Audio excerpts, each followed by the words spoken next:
Welcome to Discograffiti's Private Press, the mostly Patreon exclusive podcast that takes buried treasure one step farther. This treasure is buried so freaking deep, odds are you won't ever be crossing paths with it, not at least in its original iteration. And so thus, if music's your thing, and I mean, come on, here we are, it's your thing, then man, I am legitimately psyched for you, because this is the logical endgame of the music deep dive, extending endlessly in every direction, the holiest of all rabbit holes, the Private Press universe. Tonight, we've got a legitimately special program planned. Up until now, it's been only Paul Major and I on the program, but tonight we have an even specialer guest than even the venerable Paul Major. Paul, is that even fair to say? It's very fair to say. I have little tingles down my spine here going on now. I got the same tingles. Anyhow, I digress. I'm Dave Gebrow. I'm Paul Major. In this episode of the Private Press, we'll be lifting the lathe on the 1,000 copies of Michael Farneti's 1976 Private Press LP, Good Morning Kisses.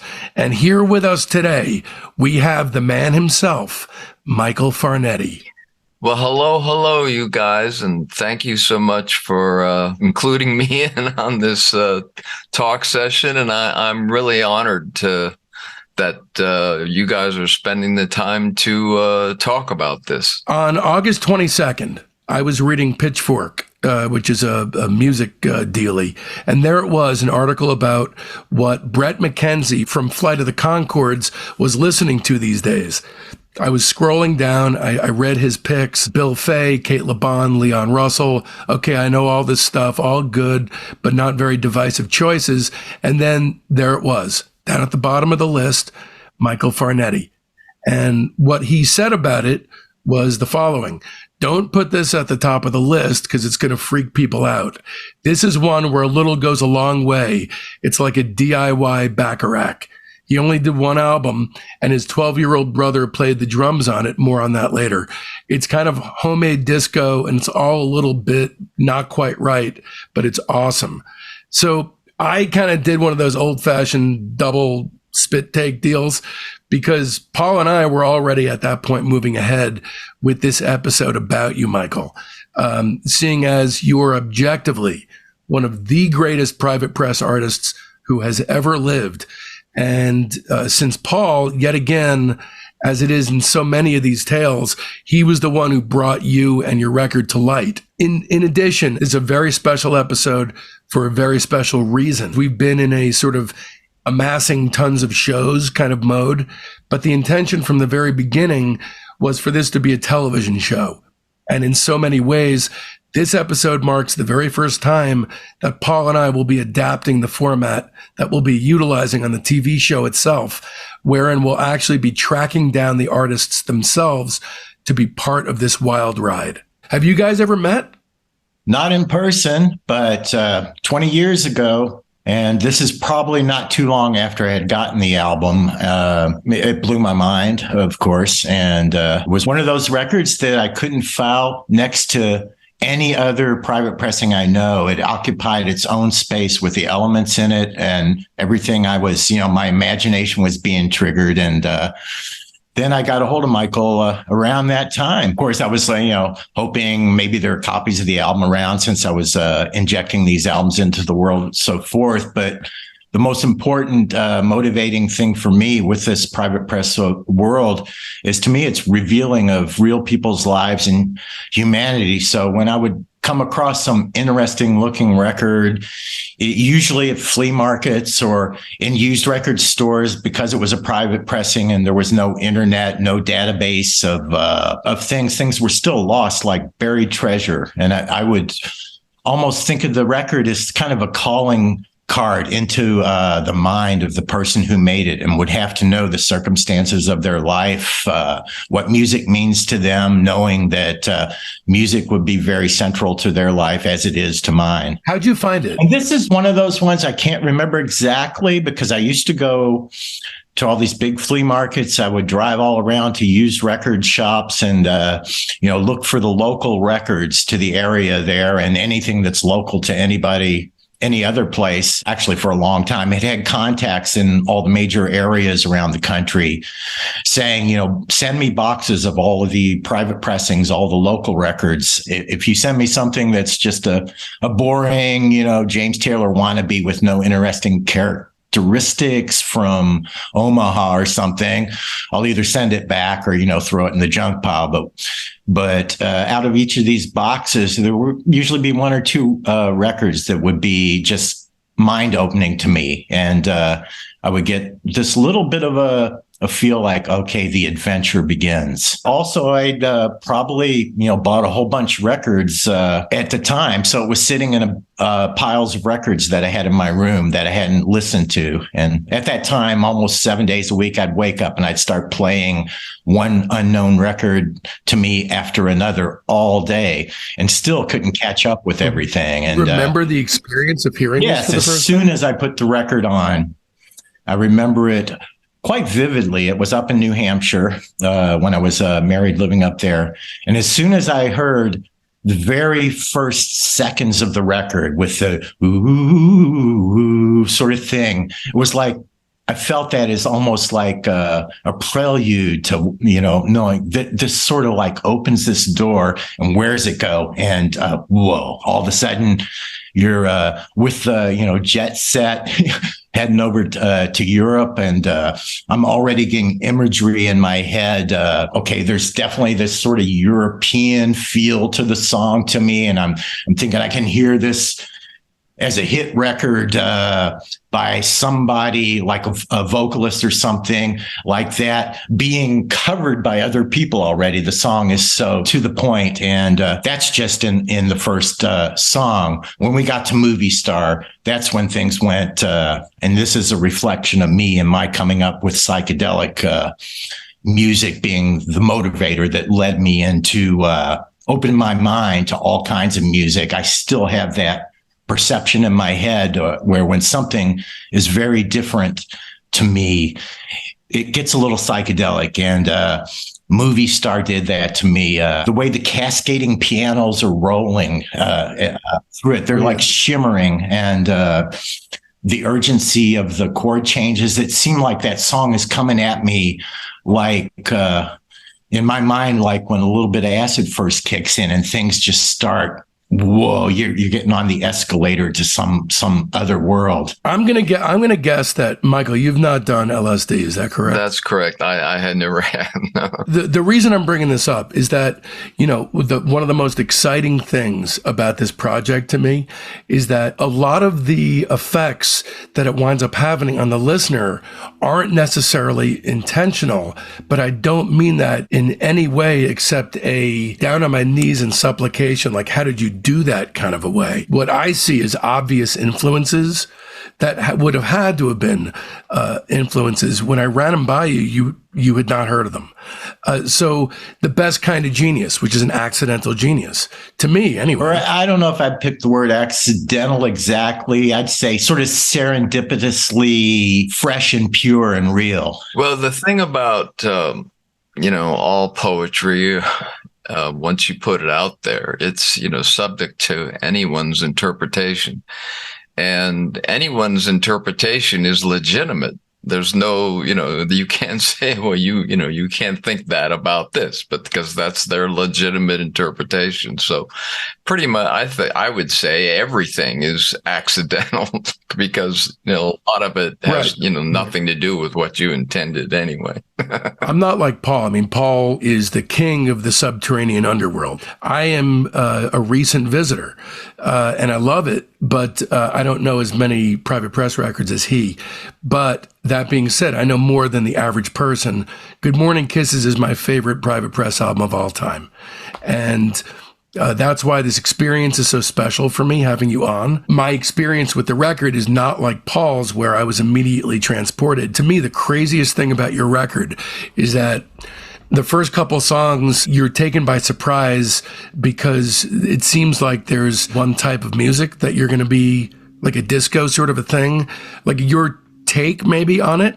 But then when it gets to ESP Switch and especially 19th Summer, we have taken a hard left turn that there's no way anyone could have seen coming musically. I was trying to show a broad example of what I could do. I mean, I wanted to do country. I wanted to do a little rock. I wanted to do a little disco and sort of try to show that I could do, in a demo record sort of way. Hey, I can do all the, different styles of music. Tell us about your musical background and your background in general. You grew up in Florida, right? Grew up in Florida in a place called Singer Island, named after Paris Singer, the sewing machine guy. My mother bought me a guitar with stamps. Back in those days, you would collect green stamps and you put them in a book and you filled the book, and finally she got me a guitar, and it was a acoustic guitar, and it was horrible. I mean, the strings were like so high off the fret. Later on, I went back and played it. I couldn't even play it. In any event, I did develop some good calluses with that, and then, began singing and playing. The first time I actually played out, it was at a talent contest at the junior high school. I used that guitar and I sang Can't Buy Me Love, but I was scared to death, but I just went out and did it, When did you start writing music? Even then, I was like playing with it. I remember I wrote a couple little surf songs and stuff, but I wasn't like really sitting down to seriously do it. It was sort of like, haphazard little things. Was this before you studied music theory and so forth and composition? I worked. I mowed lawns during the summer, and, it's pretty hot here in the summer. So you're out all, it's not easy work. I saved up $600 and bought a Wurlitzer upright piano because I wanted to learn the piano. I could see that theoretically it would be a lot easier to visualize things from a musical theory point of view on the piano than it was, on the guitar. Who were you listening to at this time? Early on, it was, just mostly Beatles. And then I took a music theory class in high school. At that time, multi-track recording, I had just, barely heard about it. Originally, it was all 2-track stereo, and the standard was the Ampex tape recorder. Which is that's what you bought, quarter-inch right? tape. Yes, I bought one finally, yes. But I had heard about, the 4-track, and I was thinking, what if you could play multiple instruments and do it yourself? Now, did you know about people like Emmett Rhodes who were concurrently doing things such as that? I never heard of him. He was doing multi-track recording back then. Yes. So he was sort of a one-man McCartney kind of a guy who came out in 1970 with a self-titled release that is still to this day staggering. And then what happened was, I could be wrong, Paul, but ABC Dunhill, I think, is who he signed with. And what they did was, as so many bands in the 70s, it was like these people were worth more as unfulfillable contracts than they were as recording artists. So he signed a contract that basically made it so that he had to produce, write, perform, and release 2 albums a year every year, which was impossible. So he became bitter and eventually just had to, forfeit. What equipment was he using at that time? Similar setup to you, but you had a $6,000 8-track, which I'm guessing outclassed his equipment. But it is notable that the first Paul McCartney solo album is one where he plays basically everything, and it's multi-tracked, and that's around 69 or something? Yes, yeah. And he even played the drums, too. He's a great drummer. He's not as good as your brother, though. He's pretty amazing. There's no doubt about that. I was astonished when I heard how young he was. And my heart was warmed by the sort of family affair going on with your sisters, with the background vocals and so forth. And another thing, the structures are not like merely one hook. It's all these different elements come together like some perfectly formed puzzle that work together with the clarity of a George Martin mix. Most of the records that Paul recommends that are in his book, they're very skeletal and they're intended as final versions. Whereas your record, is the opposite of skeletal, and it was intended as a demo. It's a Phil Spector-esque producerial vision that, is epic in its grandeur. And really what it is it's you, your brother Dan, who was 12 at the time, or about 12, your sister and your sisters and mother doing some of the background vocals, the oohs and ahs. A friend of yours named Ira Smith playing the banjo on In Love Again, and your dad on Come to Europe. Yes, that's it.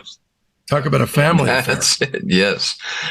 That was, I used whatever I had around that, because I couldn't afford to, hire musicians or whatever, that was out of my range. And the way I did things, I would do it and then I probably, I wouldn't like it, and then I'd erase it and come back and then have them come back and re-sing it. Dan would be playing the drums. So we would record the drums first. So we'd have something to keep time with. A lot of the, the spaces between phrases where you would fill in with something, either a drum solo or maybe, a guitar solo or whatever infinite number of possibilities you can fill in. When we would play it, Dan wasn't hearing these things because they weren't there. So he felt compelled to fill it in with drum solos, drum fills. Mm-hmm. So there was a lot more drum fills than I was expecting, but they were so good. And I couldn't say, hey, could you tone it back a little bit? I couldn't do that.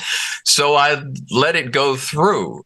I gotta ask you, Michael, there's no way back in, let's say 1974, 75, as you were discarding the idea of having a band and really settling on the idea of you being a one-man band, there's no way that you could have said, I really hope that I end up only doing one record and that it's a private press.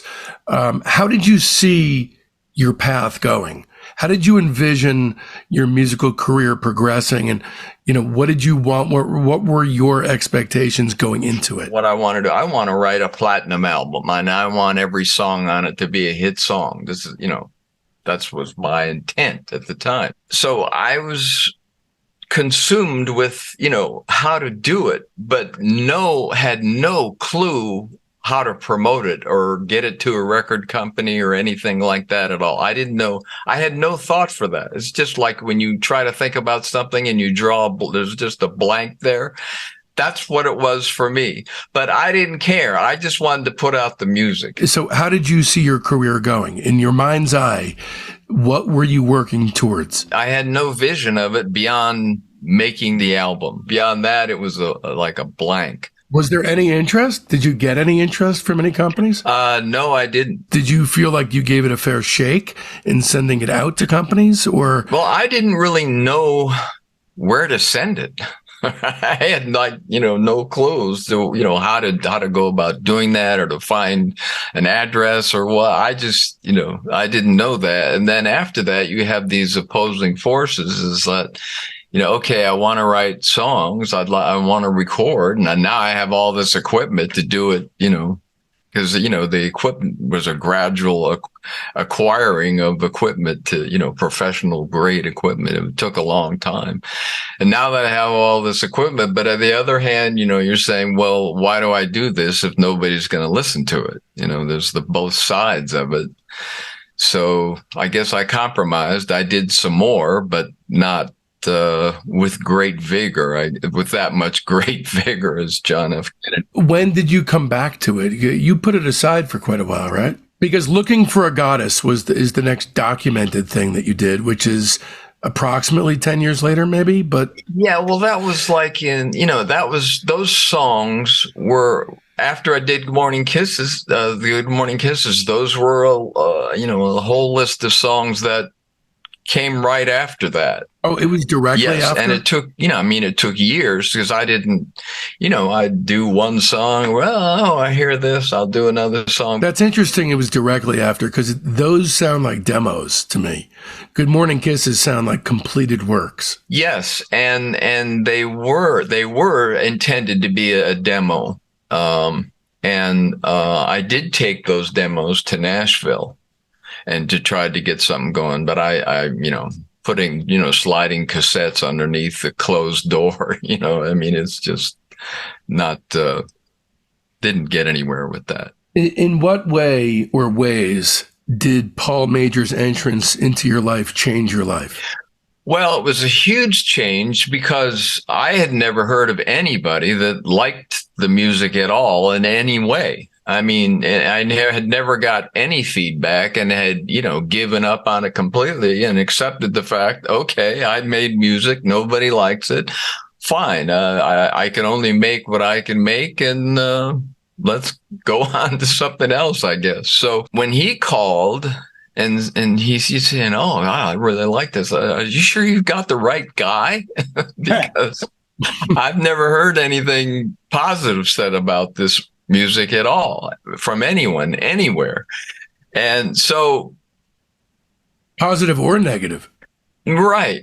It was, and even like my brother, later on as he grew older and, he developed his own musical tastes, he didn't really like the style of music that I was doing. He wanted something more hard rock and which was very popular at the time.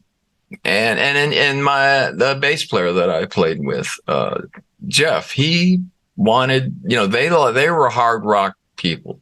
And, when they were playing with me, it was like, wasn't really what they were into. Even though, we made money when we played private parties, we made pretty decent money, but they looked at it like it was something more to make the money. It sort of put a damper on my own enthusiasm for my own music that, that my brother felt that way, even though he was kind enough to play with me and, play the songs. And, his heart was, he would rather it have been something more rock and rolly than something poppy like, Burt Bacharach, Hal David type of stuff. Well, here's a personal message to Dan. Aside from your support on your brother's record, you got to get your own taste, brother, because your brother is an artist. And he's, at least here, going to be recognized as such. But, not everything is, Black Oak, Arkansas, and Nazareth. You were doing a really interesting and really something that hadn't really been done, which is kind of fusing the darkness, or at least the vocal approach of the Doors, with the musical sophistication of Burt Bacharach. That was what I had wanted to do. And when I before I started, and when I envisioned how, what I wanted to produce. I'm guessing that with regard to the Doors, your sensibility doesn't really seem to dovetail with their music. I'm guessing that the influence begins and ends with the timbre of Jim's voice. Well, that and the lyrics were, really, really good. The sound of his voice, and sort of R-rated. Hal David's lyrics, he was more of a PG guy, which is fine. The all-time greatest lyrics from Alfie, are we meant to take more than we give? Or are we meant to be kind? And if only fools are kind, then I guess it is wise to be cruel. I mean, those words get to the heart of humanity. And that is just, in lyrics, that to me is just the greatest thought ever. And Burt Bacharach, he recognized it, and he always said, this is the greatest song ever written because of those lyrics, I would say. The greatest thing about working with a lyricist is that you can say, this is the greatest song that's ever been written, and not be an egomaniac because you can recognize that other person's work. Well, I think he still did come off a little egotistically, but whatever. I have no complaint about either of them. I want to get a lot more from Paul about his experience in first listening to the record when we get into the actual songs. But the construction of your record is, to me, the most intriguing thing about it. I think, I could be wrong, that it's possibly unintentional. I like to see each album, I think I'm not alone here, as a self-enclosed, all-inclusive sound world. It operates by its own rules. It's got its own flavors and all that kind of stuff. With your album, my first listen to it it didn't punch me in the nuts right from the word go. Come to Europe and Movie Star are brilliantly off-putting for me because as the music starts, it feels like it's all going to be of a similar sensibility, which is this sort of disco adjacent sort of sound world. But Come to Europe and Movie Star, they sound close enough in sound that you think the whole record's going to be like that. ESP Switch, it starts to turn a little bit. And then by 19th Summer, I don't know where I am. You have set the dinner table and then you've pulled out the tablecloth completely and the chair from under me by the time 19th Summer comes along. And then honestly, by the time we get to the river, my bearings are gone because you've gone from, starting off with disco to this thing that is like impossibly touching. And I don't know how I've gotten there. So the construction of the sound world of your particular universe, to me, is unprecedented before or since. Well, the thing of it's an interesting thing, and both you guys are writers, and you may have the same experience, but you start writing something, and then there are certain required elements, and then it's. If you're doing it right, it almost like writes itself. It's just a weird thing. You're writing it, but it doesn't come out what you want, is what I'm trying to say. Which is perfect. So, yeah, that's perfect. So I call that the sausage grinder. So all your influences, they got to come through you.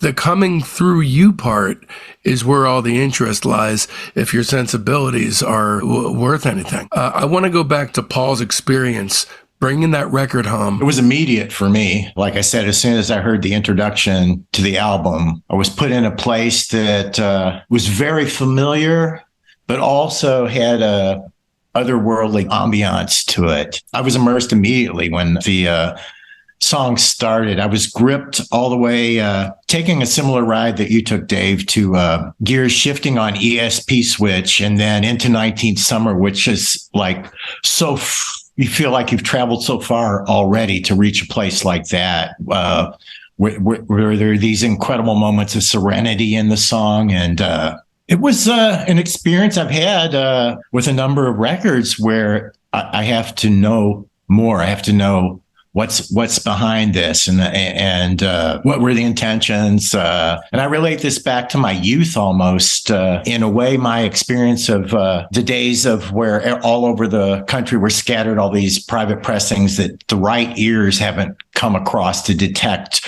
that's, something is going on there that's extraordinary, was set in a template in my mind as a child watching shows like The Twilight Zone and so forth, the sense of something is familiar, but there's something almost other dimensional going on. So when I would put on records like Good Morning Kisses and first hear it, I would feel like I'm entering this other world. I would have a sense, and it's, of course, at that time, an illusion that I was actually sneaking a peek inside the person's mind, even though I knew nothing that wasn't presented by the music and influenced a little bit by the cover, probably look and so forth, all of these things where the object also plays in a little bit at that point, because before playing the record, you get a little, a couple of clues or something, and then you put it on, and those clues sometimes are confirmed a little bit, or sometimes you're going somewhere else. So I felt like I was entering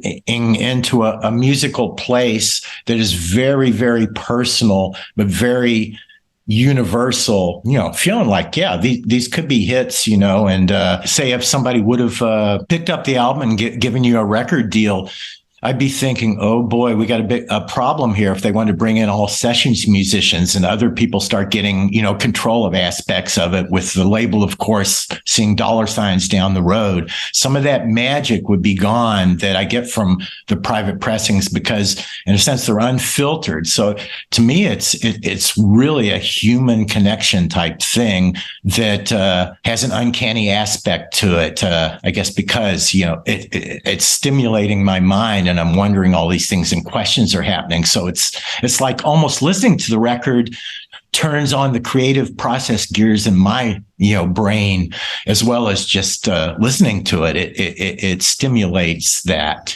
So let's start off with track 1. Come to Europe. You put the needle down on the record, as I would, because I have the vinyl of it, not the original, because that would make me immediately a very wealthy man. But Come to Europe has a jet-setting Liberace kind of a vibe to it. Literally jet-setting, as in, come on, get on a jet with me right now. Flying all over the joint with the most flamboyant possible piano trills.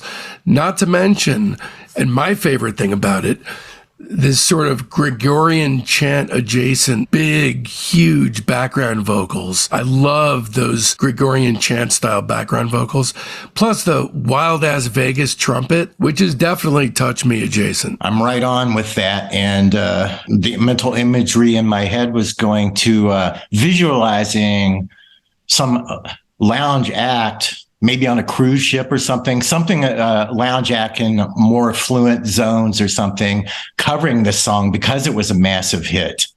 The shimmering pianos, which is one of the unifying elements across the album, is not just chords and stuff. The shimmers and flows, glissandos up and down, emphasize that, like you said, the little bit of the Liberace sort of thing or something, but then mixed, with the do-do-do-do-do-do and the background vocals. To me, that's a fusion of, elements that also sounds to me like new territory, something very familiar, but something different. And that's what enhanced the little bit of that Twilight Zone, like I'm peeking under the curtain of life here a little bit, when stuff is served up to me with that blend of elements.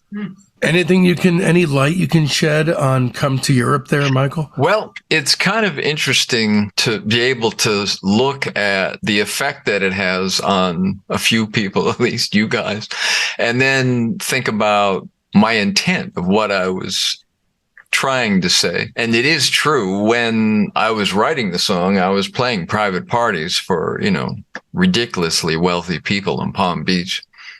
And they went to Europe every weekend, or whether they went to Europe or across the street, it was the same thing. And so some of that, I suppose, is in there. Where does Come to Europe come from? You're not flying around the world.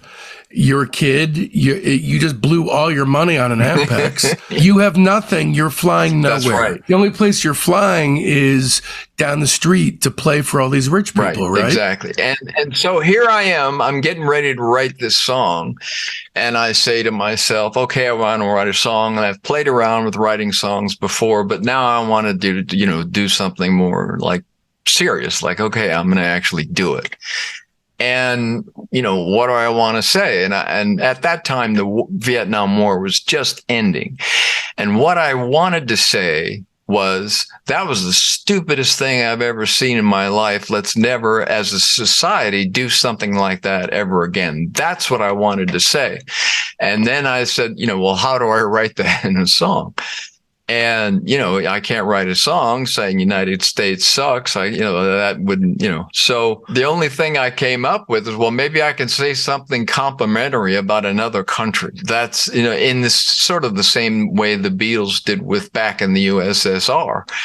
They were being complimentary about Russia and trying to ease the tensions between the two, Russia and United States. See, I would never have known that this is an anti-war song. At the time, I couldn't afford to go myself, but I could afford to go in my mind.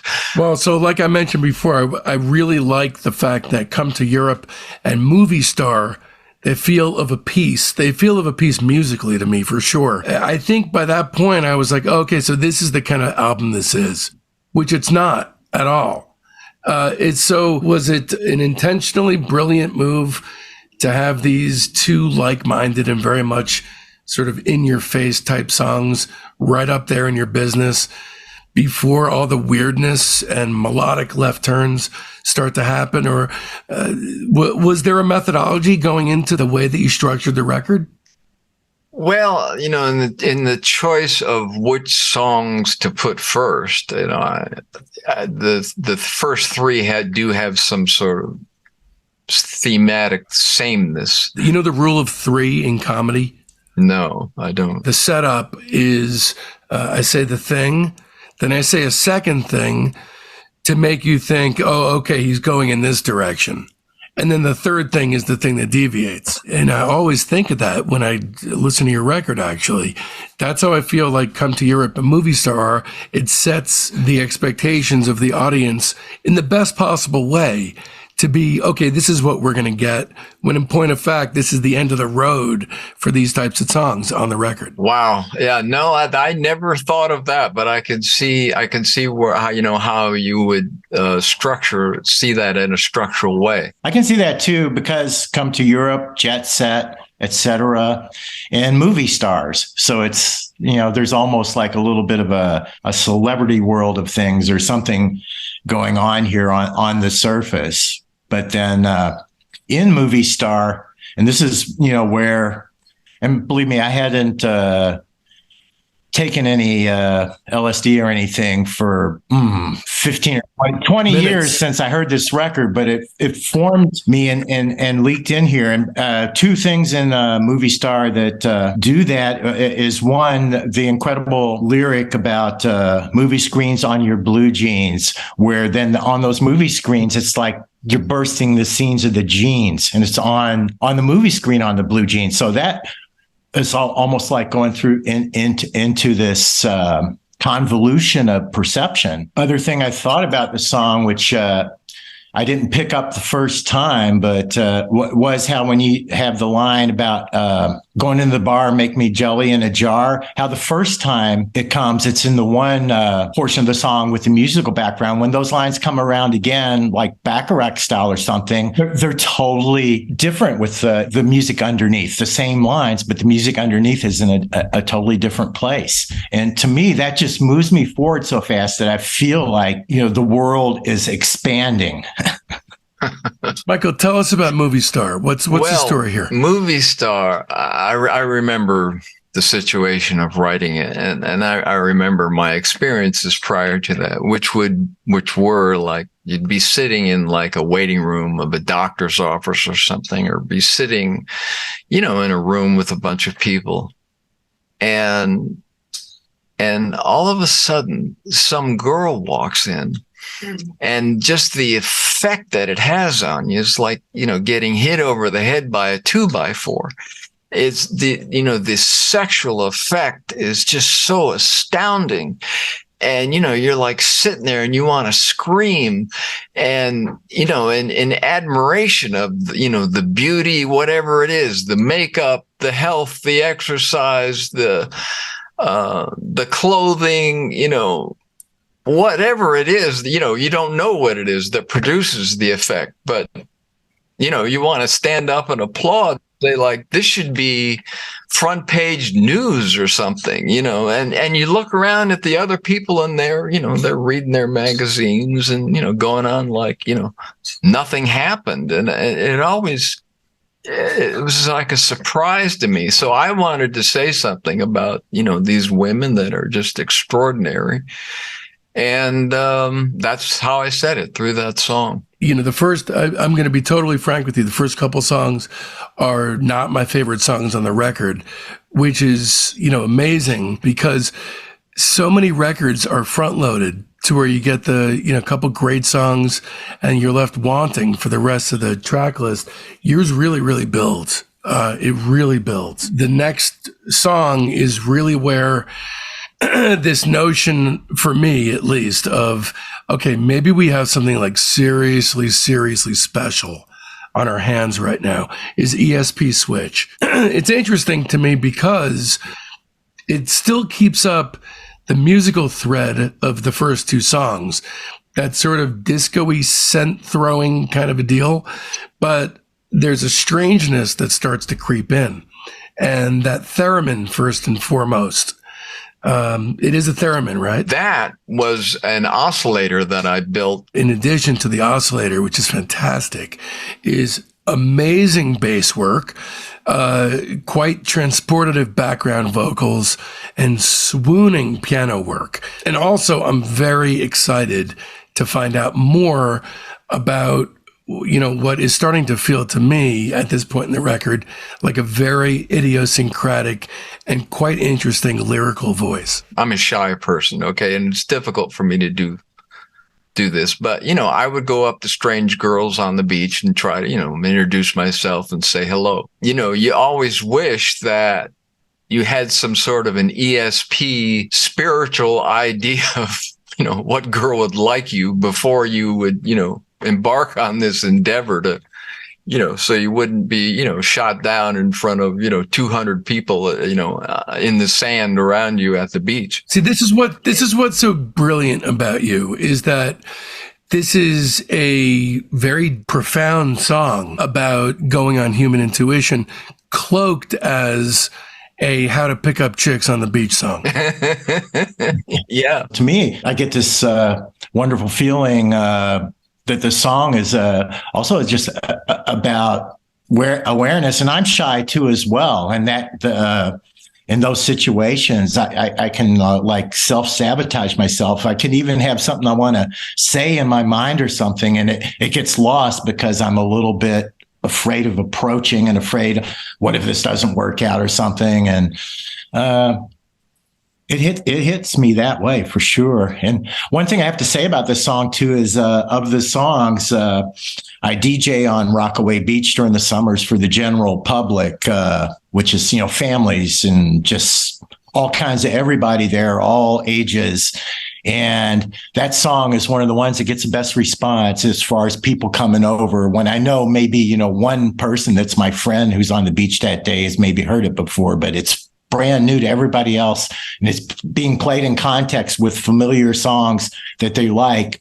And I'll put this in and they'll come over and go, what was that? They're sort of like, I can't remember, who did that song, when I know that's the first time they heard it.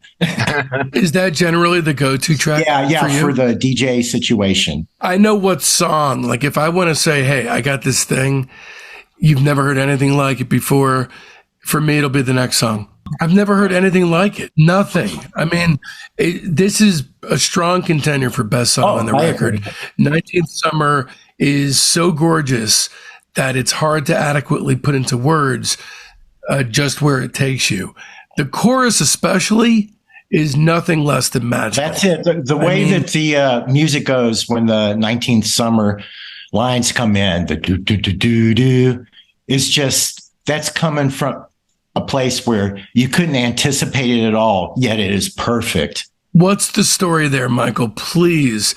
Anything you can recall. I don't know of a song like 19th Summer. I always try to remind myself of the fleetingness of life and, how quick everything is going to go, and you better grab it while you can, when you can. In my experience of, dating women at the time, and, a lot of them, would have an attraction for you, you would have an attraction for them, but, they didn't want to act on it, or they didn't want to get sexual because, they didn't, they just, didn't want to go through all that or whatever. I saw it as, a very serious waste of life if you have these opportunities, but don't, act on them, especially, at that age when, the intensity of emotion is just, ridiculously strong. And it was such a waste of life to the way people, a lot of women operated their life. It was just, that very low intensity sensuality,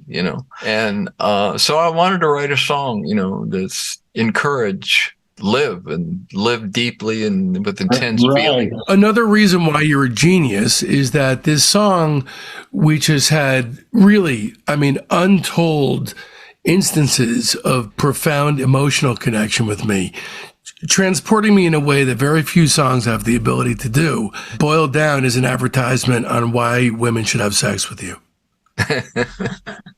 Yeah, that's why you're a genius. Well, it's just more of what I'm picking up, lurking in the distance is the way the women and so forth are programmed to avoid those kind of things. Like there's something wrong with just letting go in the moment, that they're a little bit, sadly restrained by, society and everything that came up to. And the song to me is like in your 19th Summer or something. It is sort of like, there are things in you that hold you back from this moment that could be happening now. So it's just beautiful. And then, of course, the stylistic explosion, Rock Candy Roll, coming after 19th Summer is certainly an incredible demonstration of a wide-ranging musical palette. It's a real hard left. I mean, what would you call the inspiration behind Rock Candy Roll?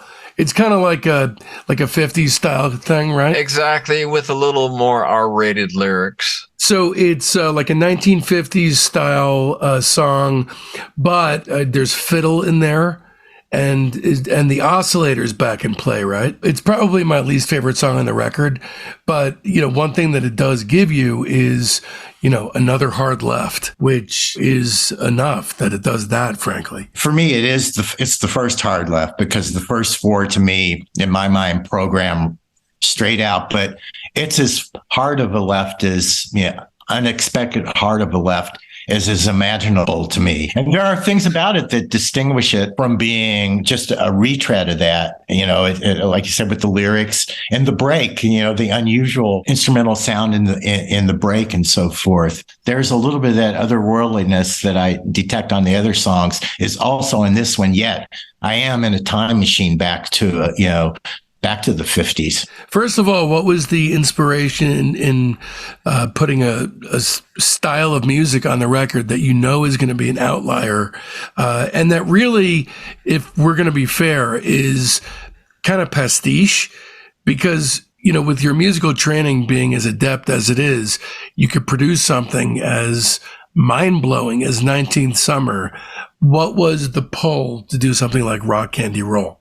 Going back to the original concept of wanting to show that I could do a variety of styles, that was one part of it, that I wanted to put in some sort of a 50s rock thing in there. I remember, you talking to other musicians and, people who they were like, okay, this is it. We're going back to rock and roll. But I thought, I'd like to throw one in, just in case.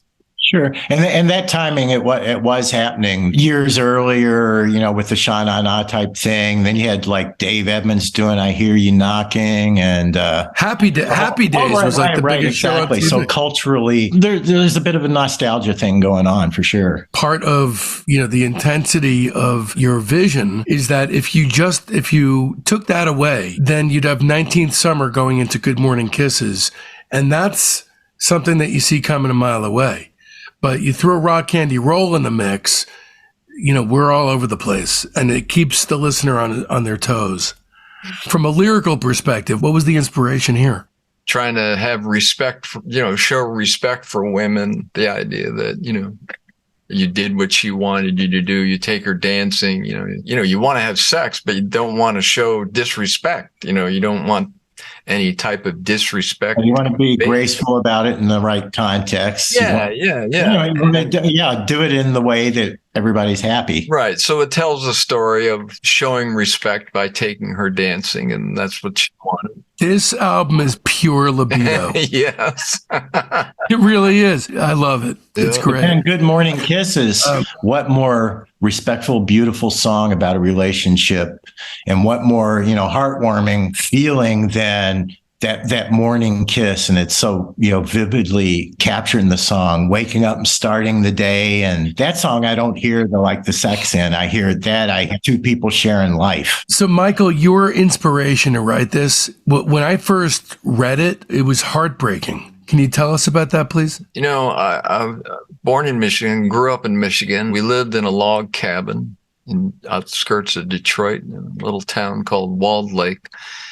And my dad, when he would go to work in the morning, we would go to the front door, my mother and I, and he would kiss us both goodbye, and he would drive off to work. Thinking back and remembering. This is before Dan was born, yes, right? Yeah, 12 years before. The feeling of security was really, really strong.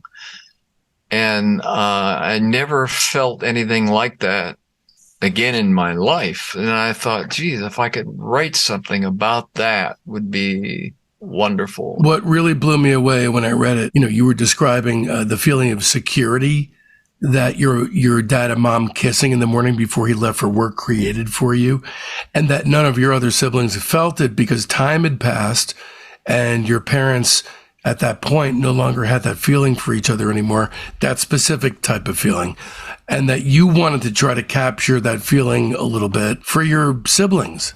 When you're a kid, that's what you want to see, your parents happy. You want to see them hugging and kissing, and that's what you want. You want it so much. It's so satisfying as a kid when you do see that. I mean, it just makes you feel so good. You know, like we're talking about my other siblings. By the time the rest of them were born, you know, most of that had disappeared. The honeymoon thing was gone, and I mean really gone. There was nothing but arguing pretty much all the time. Did your parents stay together? They did, but it was a brutal relationship. What was their response to this song? I don't think I ever even told them that was where it came from. I wish I had, but I don't think I ever discussed that. It's the kind of thing, when I hear it, I see it in my life. My circumstances, I'm the firstborn as well and so forth. My circumstances were also, there was this warmth and stuff, and then it got really bad as I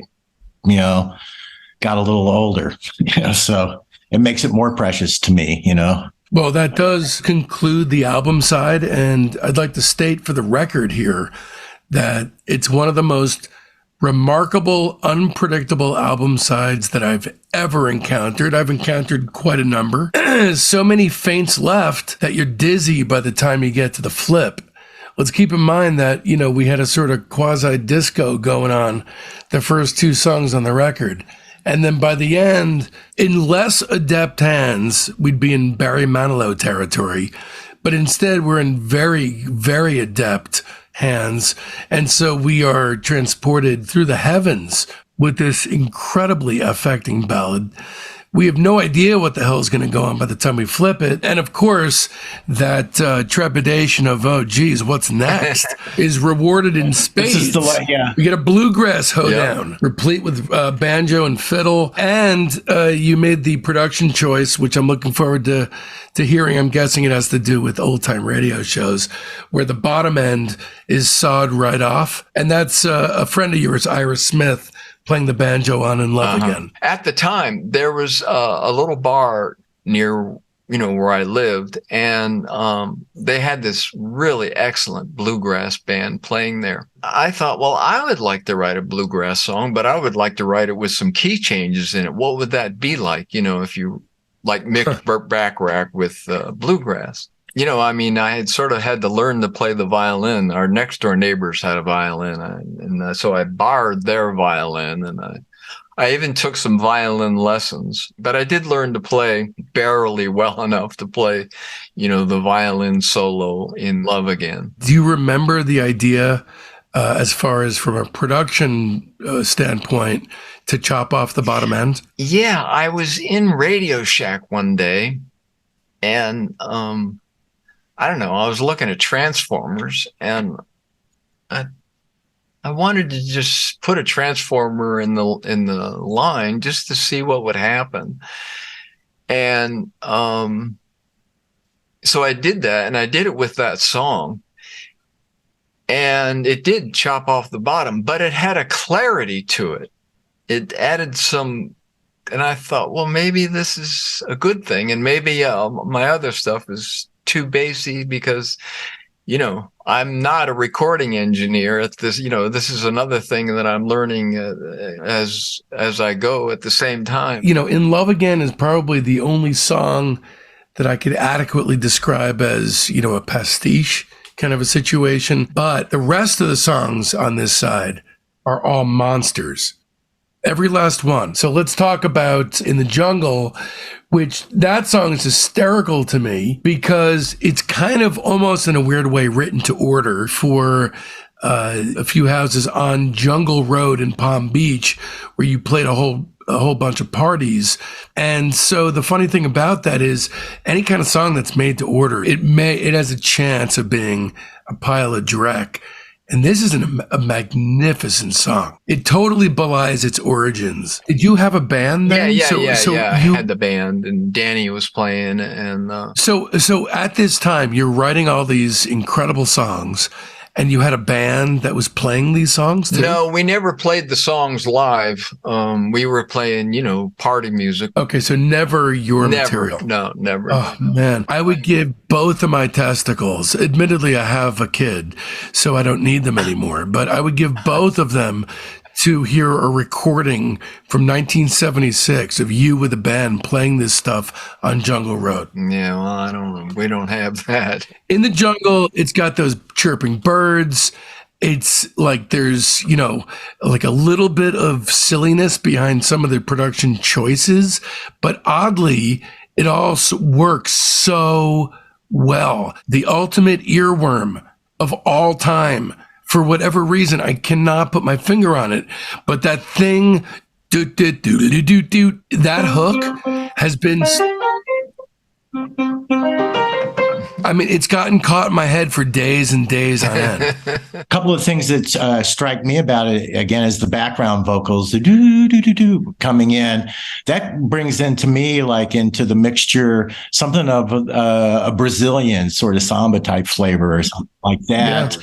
Those vocals and that guitar thing we're just talking about, the do with a little bit of echo, both like work to take that, which is coming somewhat from a familiar territory, into your own place, which I've never heard put together like that before on any other record. Michael has stated that he unintentionally borrowed the melody from one of Tchaikovsky's symphonies for the melody line. Yes, I did, and I didn't even know it at the time, but later on I realized that. In that song, your vocals are a little more down in the mix with everything else, rather than sort of riding as the main attraction. I think this is one of the better songs on the record. I love this song. So you got New York Mugger, which is fascinating to me. The core of what the song means is like somebody being disrespectful or cruel to you or something. And what an image to do that, putting the dime in the mugger machine. It's just like there are consequences. Treating somebody bad is going to perpetuate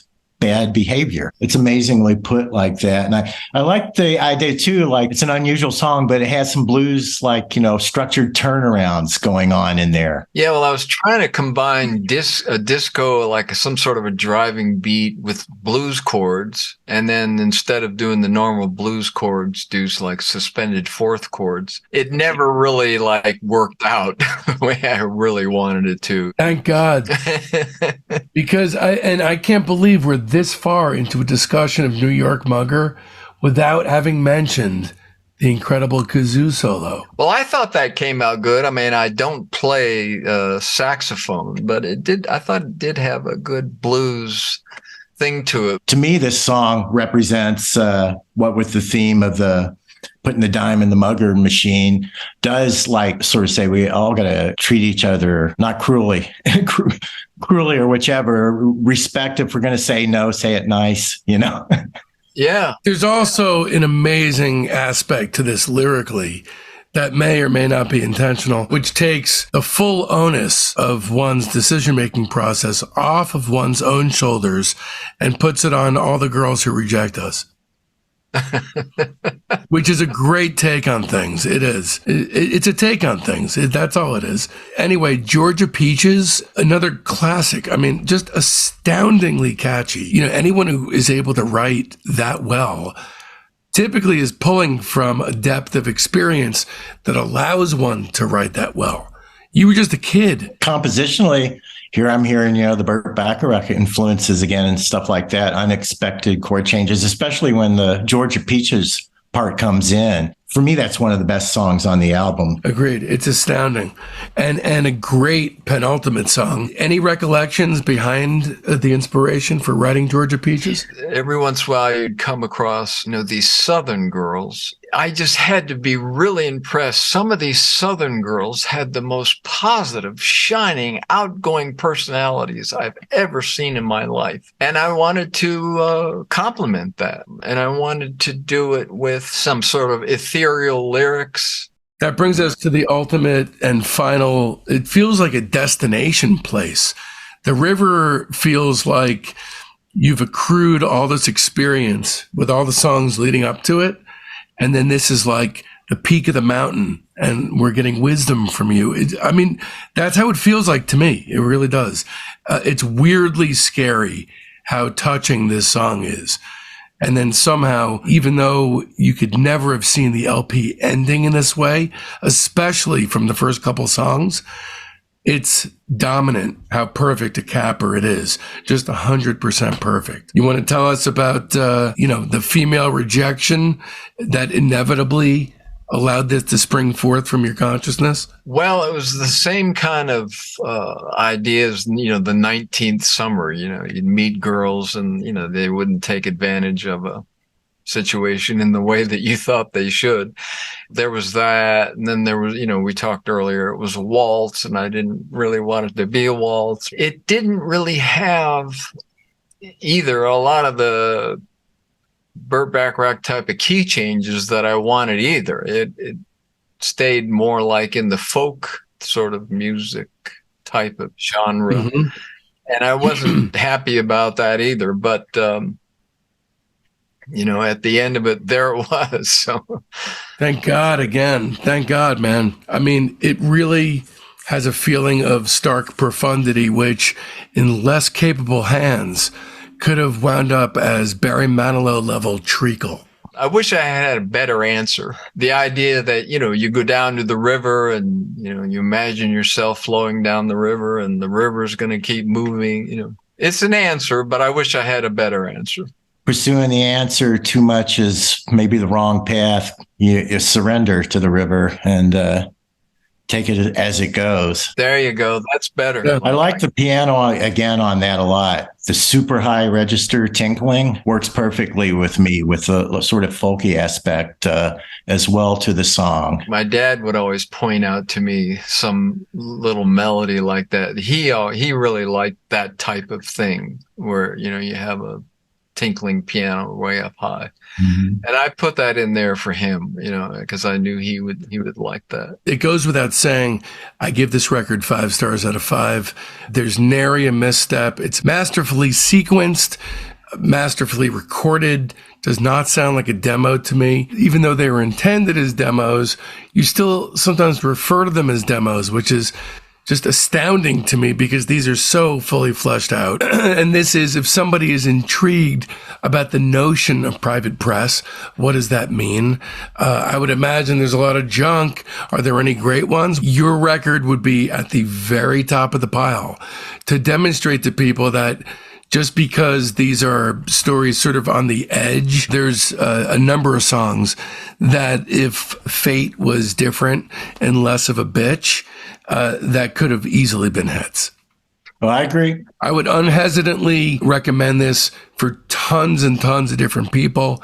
They don't have to like obscure music. They don't even have to like music. I've put this across to a number of people from different directions over the years. And of course, I'm steering it to people that I, think, okay, this person has ears. They get the reaction pretty quickly that this is something real special, that they're going to a certain configuration of things in music that they haven't been to before. So what I'm saying there is that I can't believe history panned out where several of these songs weren't massive hits. It's extremely accessible music, but accessible without losing a sense of mystery, which is one of the reasons why it's such an astonishing record and why I think it communicates. The most important thing for me in music, it communicates, I haven't found anybody I've played it for that didn't get that sense that, wait, there's something special going on here. It isn't like he's playing me another record that reminds me of this record. It's like he's playing me something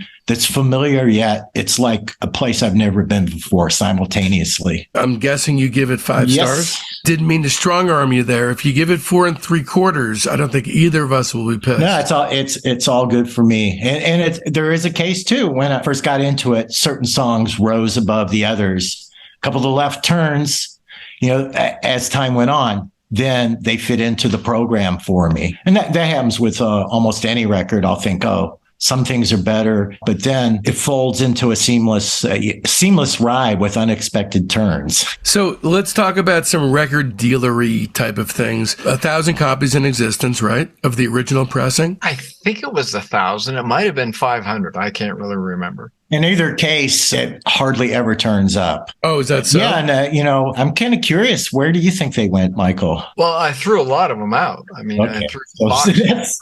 There you go. Michael, you got pissed at its lack of success, and you took it out on the record? No, not really. I mean, it was just, when I changed my theory of life to, after reading Thoreau and deciding on a minimalistic tack on life, I sold all my recording equipment and musical equipment, and I had no place to store, all these record albums. So I threw them out. How much is the record worth, Paul? I think it's a Maverick one again. I have no idea. The reissue on Companion Records, was that set in motion by your efforts? I knew those guys. I think they heard of it through Paul. They came across it through Paul. So I want to say something here because, like me, but it affects him in a different way. I think Paul has some aspects of James Stewart from It's a Wonderful Life.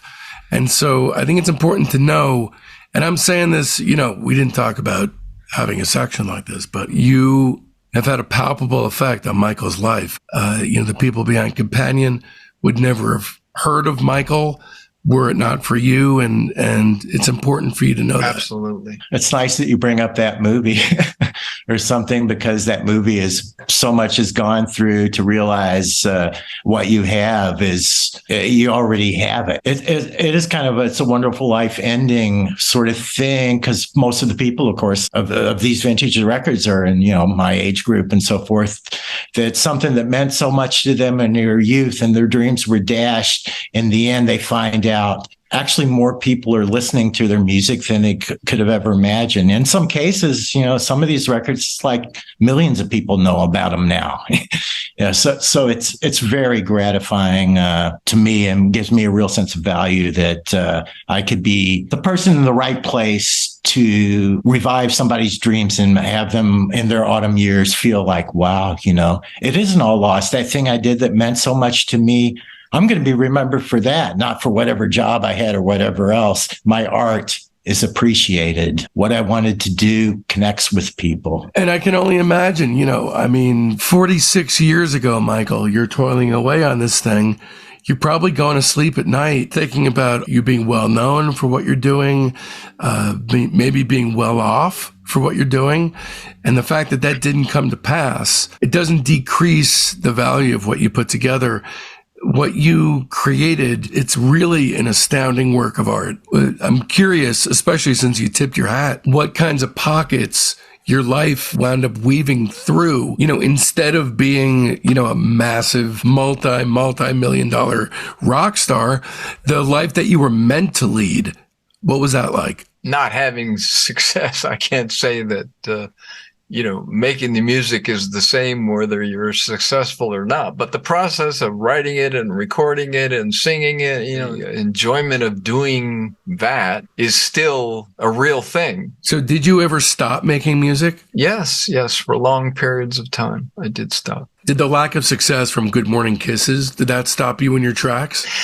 No, I still continued on quite for another 10 years after that. But, there are other sides to this too. Jimi Hendrix, yeah, he was a big star. Yeah, he did great things, but, he's dead. Elvis Presley died at 42. I mean, a lot of them seem to have all the success and the money and whatever, but they don't seem to be really having a good time maybe, or happy or whatever.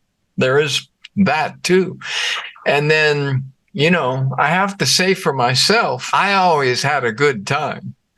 Okay. I mean, I was always surfing, hang gliding, paragliding, windsurfing, kite surfing, chasing women, ballroom dancing. I have had a lot of fun. So in terms of, what you put out to the universe and what you get back, I got really good back. I sense that from reading that previous interview you did and so forth, that a lot of the people I contact are kind of bitter about it. But I think I get the underlying sense of your awareness of the preciousness of time and of other people and so forth. You feel like you've led a fulfilling life. Yeah, in terms of, adaptive flexibility, just, okay, that didn't work. Move on to something else. Let's go. Don't worry about it. Let's not get it fucked up, though, Michael. It did work. You just didn't wind up with the career that you were expecting, but it worked all right. Well, I'm glad it works, and I'm really glad to hear it from you guys. And you guys, the eloquence and the ability that you have to describe musical things is just amazing. But I'm really fortunate to be the positive recipient of that, and I thank you so much for that. Well, thank you for what you did. That led to me having that wonderful day when I first put it on the turntable, and I felt like, oh, here's somebody I already know a little bit before I even spoke to you. It communicated to me like that, and I was thinking, okay, wow, life is wonderful. Although it took decades, it will only continue to be more and more and more and more people hearing it. The only other interview besides this one, unless I'm mistaken, was in Perfect Sound Forever. You were told during that interview how many plays The River had received on Spotify, I believe, and you couldn't believe it. At that last count, it was like 55,000 people. And these things, they're like our kids. They go have a life on their own that has nothing to do with us. Yes. Well, I didn't even know about Spotify then at that time. And The River's had 566,349 listens. wow. What did you wind up doing in lieu of a music career? Where did life take you? Initially, when I first sort of dropped out of society into this minimalistic thing, I worked on horse farms and cleaned horse stalls and fixed fences and trimmed trees and mowed lawns and did all that stuff. Are we talking 1976? No, this is about 1991, I would say. And then after that, the girl that I dated previous to my dropping out of society, her business, she was a jewelry designer. She got busy and she taught me how to make jewelry. So I learned how to, grind jewelry and polish and stuff like that, the grunt part of it. But I enjoyed it. I liked it. And then at the time, AutoCAD, which is a computer drawing program, was becoming popular for drawing cabinetry. So I learned how to do that. My dad was a draftsman, and when I build surfboards or build windsurfboards or stuff like that, I would always draw them out. So AutoCAD really suited me. I love AutoCAD to draw proportionately really quickly and view it in 3 dimensions. Basically, the last 20 years, I've made my living doing AutoCAD from the cabinetry. My sister's an interior designer, and I eventually ended up working for her, and we put together kitchens and libraries and bars, bathrooms, and draw it all out. When did your wife come into the picture? We've been married 11 years. We're going to Rockaway Beach. We'll see you this summer. Are you serious? Yeah, we have a place. We have a place in New York. Nice to meet you. Thank you. I'm Jack. This was a wonderful, inspirational interview that you've done here. You too, Paul. I didn't really know the history behind these songs either, so thank you. Do you have a setup at home where you can record easily? Yes, yeah, I have we have a baby grand, and I have my synthesizer and computer, and I'm ready to go here. You want to see us out with, I don't know if you're able to do this, but see us out with a piano-based rendition of any of the tracks from Good Morning Kisses? Well, we could.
thank you so much for joining us on the Private Press. Thank you, guys. Unbelievable.